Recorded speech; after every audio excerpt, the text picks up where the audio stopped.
Carlos Trapani, nuestro próximo invitado, abogado, coordinador del programa de Buen Trato de SECODAP, investigador del Instituto de Investigaciones Jurídicas de la Universidad Católica Andrés Bello, de esas personas que estructuralmente están comprometidas con los derechos, con la convivencia, con la cultura del respeto.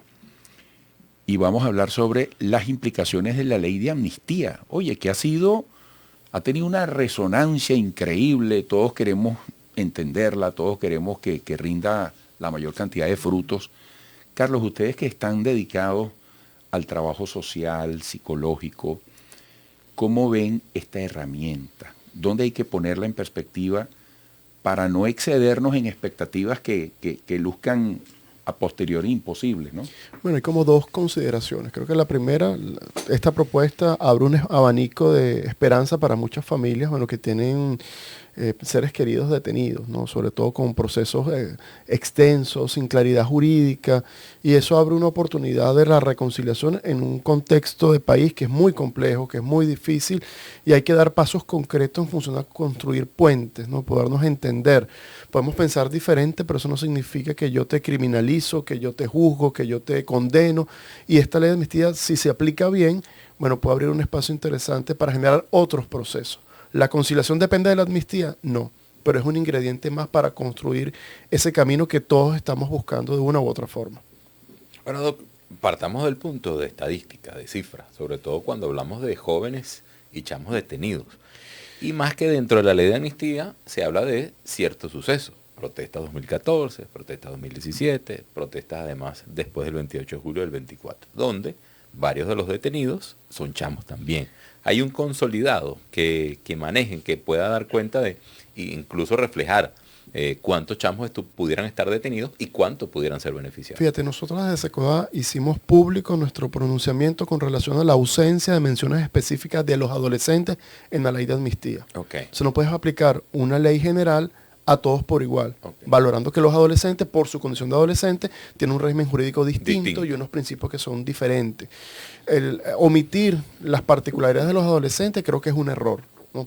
Por ejemplo, nosotros hemos contabilizado más de 220 adolescentes detenidos en el contexto postelectoral desde el año 2024 y los incidentes que hubo en el 2025. No hay adolescentes privados de libertad, salvo un adolescente. Pero todos los adolescentes están escarcelados con medidas cautelares. Entonces, ese adolescente tiene el peso del delito que se le imputó, que en todo fue terrorismo. Y un condicionamiento, aunque estén ya en esa libertad y condicional. La ley te habla de una protección reforzada que tiene el Estado con relación al adolescente. Fíjate que no se habla de pena en adolescencia, se habla de medidas socioeducativas. Entonces, ese enfoque restaurativo debe haber estado reconocido en la ley. Y consideraciones especiales, por ejemplo, porque estos beneficios propios de la ley de amnistía no sean de manera automática con la entrada en vigencia de la ley para los adolescentes. Tenemos dos adolescentes que son casos particulares. El adolescente del estado Lara, que fue sentenciado por terrorismo, él está escarcelado, pero con una medida y con una sentencia que pesa sobre sus hombros. Y evidentemente eso marca su trayectoria educativa, escolar, comunitaria. Y bueno, está el otro caso de Samantha Hernández, que continúa privada de libertad. También es un caso que no responde evidentemente al contexto postelectoral, sino a hechos que remontan al año 2019. Y creo que nadie ha sacado la cuenta. En esos hechos del año 2019-2020, esa adolescente tenía 10 años. E incluso sigue privada de libertad. Entonces, bueno, el llamado es que se valore las particularidades de los adolescentes. Eliminar los registros de forma automática, eliminar los antecedentes de forma automática, que hayan sobreseimiento y libertades plenas a los adolescentes de forma automática, porque las familias tienen muchísima desconfianza, muchísimo temor, que es legítimo, que enfrentarse al monstruo que representa el sistema de justicia y no necesariamente con la información, con las condiciones idóneas. Bueno, muchas familias no lo hacen por miedo. Y al ser adolescente, bueno, pensamos que pasando el tiempo eso queda ahí, pero eso es un tatuaje social que queda en la vida de esos adolescentes, que es importante que el Estado adopte medidas no solo de extinguir la acción penal, sino la reparación del daño. Porque el sistema de justicia, es severo, es justo, pero hace daño, sobre todo en adolescentes. Mira, sin ponerme poético, pero es que yo te escucho y entiendo que aquí lo importante es que sanen las heridas, que haya cicatrización. Y yo me pregunto, hablando del sistema de justicia, si la buena nueva de una ley de amnistía puede evolucionar en el tiempo con trabajo legislativo, con trabajo institucional, de gente como tú, de los que quieren verdaderamente darle impulso a la precisión y a la amplitud posibles de esta ley, que se nos plantea institucionalmente, incluso desde la Asamblea. Puede haber un enriquecimiento, por decirlo de alguna manera, del alcance de esta ley para avanzar en lo que estás diciendo. Sí, yo creo que ir evaluando la implementación. Solo que el Estado tiene que prever, con la entrada en vigencia de la ley, qué iba a ocurrir. Y para nosotros, bueno, no solo el procedimiento judicial, porque el estigma de la detención va más allá del expediente.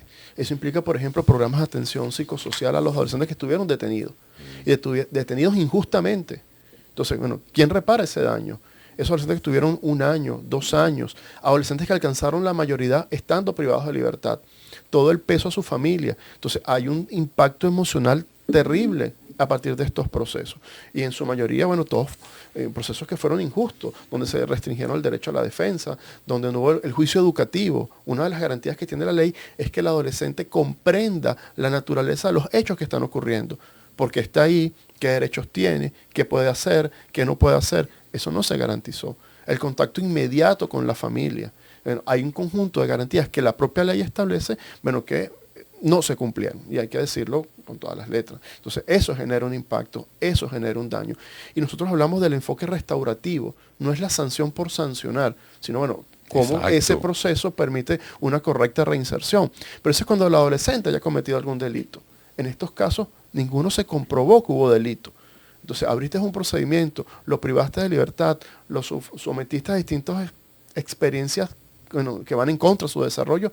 ¿Quién es el responsable y quién rinde cuenta de esto? ¿Quién repara el daño? Por eso es interesante que la ley de amnistía hubiese reconocido estos programas y servicios de garantía de satisfacción y no repetición.